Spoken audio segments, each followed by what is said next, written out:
नमस्कार दोस्तों, स्वागत है रहस्यमय दुनिया चैनल में आपको। तो मैं आज आप लोगों के लिए कुछ डरावनी भूतिया कहानी लेकर इस वीडियो में हाजिर हुआ हूँ। तो मैं आशा करता हूँ कि आप सब लोगों को ये कहानियाँ पसंद आएंगी।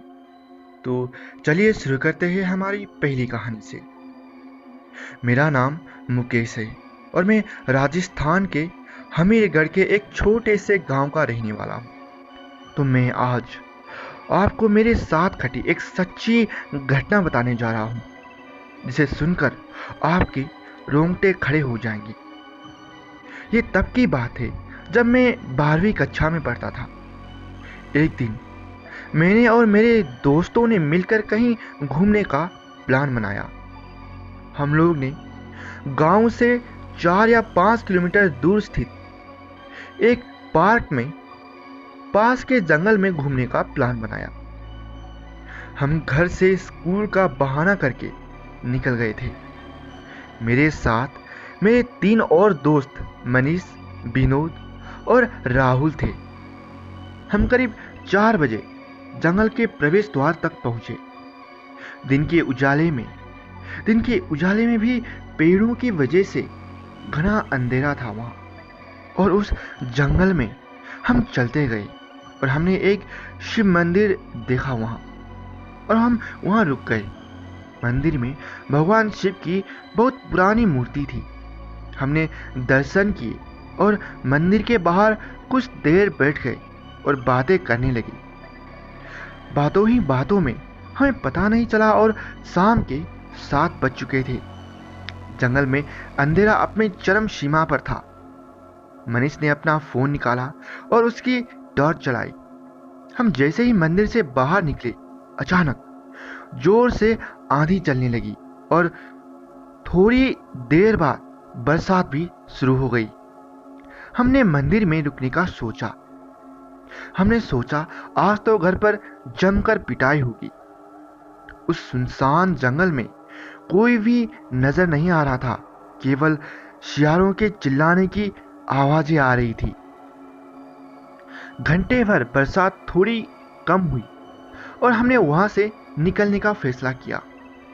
रात की 8 बज चुकी थी।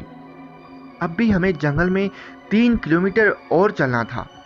थोड़ी देर चलने के बाद हमें किसी औरत के जोर से चीखने की आवाज सुनी। हम बुरी तरह से घबरा गए, लेकिन चलते रहे। और चलते चलते पता नहीं चला कि राहुल तो पीछे ही छूट गया था। हमने जोर से राहुल को आवाज लगाई, लेकिन कोई जवाब नहीं आया। अब हम और ज्यादा घबरा गए। हम सभी दोस्तों ने राहुल को ढूंढना शुरू किया। हम फिर आधा किलोमीटर पीछे गए और देखा कि राहुल वहां चुपचाप खड़ा था। हमने राहुल को बताया, लेकिन वो कुछ नहीं बोला और चुपचाप हमारे साथ चलता रहा। उसके हाव भाव कुछ अजीब से लग रहे थे। हम जैसे तैसे उस जंगल से बाहर निकले और अपने घरों की तरफ चले गए। उस रात डर के मारे मुझे नींद नहीं आई। अगले दिन मैं सुबह उठकर स्कूल गया तो पता चला कि राहुल स्कूल नहीं आया। अब मैंने टीचर से राहुल के बारे में पूछा तो उन्होंने बताया कि राहुल की मौत हो चुकी है। मैं ये सुनकर दंग रह गया और मेरी आंखों से आंसू रुक नहीं रहे थे। मैं स्कूल से सीधा उसके घर गया और उसके माता पिता को सब कुछ बता दिया। जब मैंने उनसे राहुल की मौत का कारण पूछा तो उन्होंने बताया कि रात को जब वो घर आया तो उसे बहुत तेज बुखार था और उसका शरीर लोहे की तरह जल रहा था। और जब हम उसे अस्पताल ले जा रहे थे तो रास्ते में जंगल में ही उसकी मौत हो गई। जब मैंने ये बात सुनी तो मुझे सब माजरा समझ आया, लेकिन मैंने उनको ये कुछ नहीं बताया कि कल रात को उस जंगल में किसी रूह ने उसे जकड़ लिया होगा। तो क्या उसकी मौत का कारण किसी रूह ने उसे जकड़ना ही था? ये तो आज भी रहस्य ही है। तो दोस्तों, आपको ये हमारी पहली कहानी कैसी लगी? तो आइए चलिए चलते हैं हमारी दूसरी कहानी की तरफ। मेरा नाम ओमकार है और मैं महाराष्ट्र के नांदेड़ का रहने वाला हूँ। आज मैं आपको मेरे भाई के साथ घटी सच्ची घटना बताने जा रहा हूँ। मेरा भाई साइंस कॉलेज में पढ़ता है और उसके करीब एक छोटे से जंगल है और उनको उसी रास्ते से कॉलेज जाना पड़ता है और रात को उस जंगल से जाना खतरे से खाली नहीं होता है।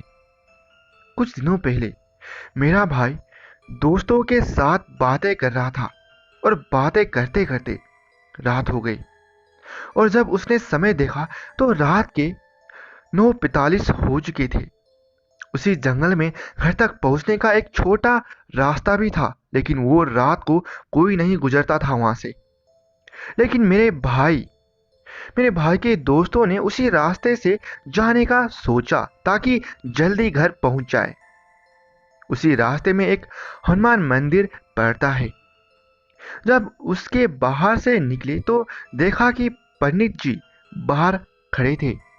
पंडित जी ने मेरे भाई और उसके दोस्तों को रोका और बोला, बेटा तुम घर जा रहे हो तो मुझे मुझे भी साथ ले चलो। मैं भी काफ़ी लेट हो गया हूँ और रास्ते में अकेले में काफ़ी डर लगता है।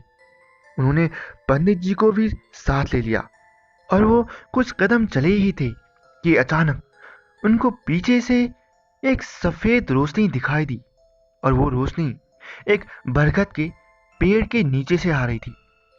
मेरे भाई ने पीछे मुड़कर उस रोशनी की तरफ जाना शुरू कर दिया तो उनको एकदम सफ़ेद आदमी दिखाई दिया और उसकी आंखें भी सफ़ेद ही थी।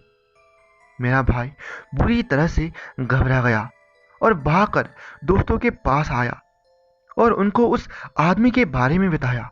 अब वो सफ़ेद आदमी मेरे भाई के दोस्तों को भी दिखाई दे रहा था और वो जोर जोर से चिल्लाने लगे, कौन है तू, कौन है तू। तभी पुजारी जी ने हमें चुप रहने को कहा। अब वो समझ चुके थे कि वो बुरी आत्मा है। उनको पुजारी जी ने चलते रहने को कहा। वो आत्मा उनकी तरफ देख रही थी लेकिन पास नहीं आ रही थी। थोड़ी देर चलते रहने के बाद उन्होंने पीछे देखा तो पीछे कोई भी नहीं था। अब सभी लोगों की सांस में सांस आई। मेरे भाई के दोस्तों ने पुजारी से कई बार उस भूत के बारे में पूछा लेकिन पुजारी कुछ नहीं बोले। वो सभी जंगल से बाहर आ चुके थे और पुजारी जी ने कहा, ठीक है अब मैं घर जाता हूँ। वो आगे चल रहे थे। उन्होंने फिर पुजारी जी से बात करने के लिए पीछे मुड़े तो देखा कि पुजारी जी गायब हो चुके थे। वो एक बार फिर घबरा गए। वो माजरे को समझने के लिए पुजारी जी के घर गए तो पुजारी जी खाना खा रहे थे। उन्होंने उनसे पूछा, आप कहाँ गायब हो गए थे। तो उन्होंने कहा, बेटा मैं तो 8:30 को रोज घर आ जाता हूँ और तुम लोग क्या बात कर रहे हो। वो पुजारी से बात किए बिना डर के मारे निकल पड़े और रास्ते में उन्होंने एहसास किया कि शायद उनको उस विपत्ति से बचाने के लिए खुद पुजारी के वेश में हनुमान जी आए थे। मेरा भाई और उसके सभी दोस्त हनुमान जी के अत्यंत ही बड़े भक्त हैं। तो मित्रों, ये मेरे भाई के साथ घटी सच्ची घटना है। तो दोस्तों, आपको यह हमारी दूसरी कहानी कैसी लगी? तो आइए चलते हैं हम अब तीसरी कहानी की तरफ। मेरा नाम सुधांशु कुमार मिश्रा है। मैं मूलतः बिहार का रहने वाला हूँ, लेकिन विगत 30 वर्षों से मेघालय में नौकरी कर रहा हूँ। ये तब की बात है जब मेरी उम्र लगभग 5 साल की रही होगी। मेरा एक छोटा भाई था, मुझे कोई 2.5 साल छोटा। कुछ दिनों से बीमार चल रहा था। मैं अपने घर की बनावट आपको बताता हूँ। बीच में आंगन और आंगन के पूर्वी किनारे पर एक कमरा और एक बरामदा। आंगन के पश्चिमी किनारे 2 कमरे और एक बरामदा। उत्तरी किनारे रसोई घर और दक्षिणी किनारा खुला। जिसमें सब्जियों के पौधे लगे हुए थे। शाम का वक्त था। आंगन के पूर्वी किनारे बरामदे की ओहारी उस बरामदे की ओहारी के नीचे एक खटिया लगी थी, जिस पर मैं उत्तर की तरफ पैर किए लेटा था। माँ मेरे सिरहाने की तरफ के कमरे में मेरे छोटे बीमार भाई को देख रेख कर रही थी। उसकी हालत बहुत खराब थी। मेरे पिता घर पर नहीं थे और मेरी बड़ी बहन पिताजी को मोहल्ले में ढूंढकर बुलाने जा रही थी।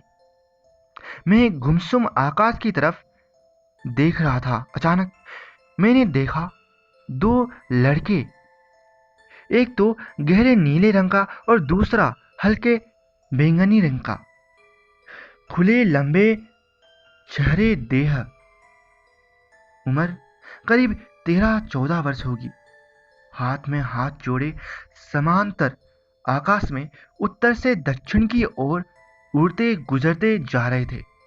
माँ के जोरों से रोने की आवाज आई। मैं खटिए पर उठ बैठा। मेरी बहन लौटकर नहीं आई थी, नहीं मेरे पिताजी।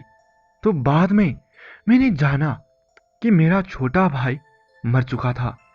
तब से आज तक तकरीबन 60 साल गुजर चुके हैं, लेकिन मैं अब भी साफ साफ याद कर सकता हूँ उन उड़ते लड़कों को। अगर मैं चित्रकार होता तो उन्हें अच्छी तरह बना सकता था। वो क्या था? वे लड़के कौन थे? मेरे छोटे भाई के मरने और उन लड़कों को देखने में क्या संबंध हो सकता है? ये मुझे आज भी पता नहीं चला कि वो लोग कौन थे।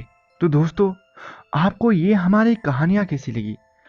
अगर आपको ये कहानियाँ अच्छी लगी हैं तो इस वीडियो को लाइक करना बिल्कुल ना भूलिएगा, और साथ ही साथ इस वीडियो को शेयर भी जरूर कर दीजिएगा फेसबुक, व्हाट्सएप, सभी प्लेटफॉर्म पर। तो अभी तक आपने अगर सब्सक्राइब नहीं किए हैं इस चैनल को तो कृपया करके इस चैनल को सब्सक्राइब जरूर कर दीजिएगा, ताकि हमें हौसला मिले कि ऐसी कहानियाँ हम फिर रोज़ ला सकें। तो आज के लिए इस वीडियो में इतना ही। मैं आशा करता हूँ कि आप सब लोगों के दिन आज अच्छे बीत रहे होंगे। धन्यवाद।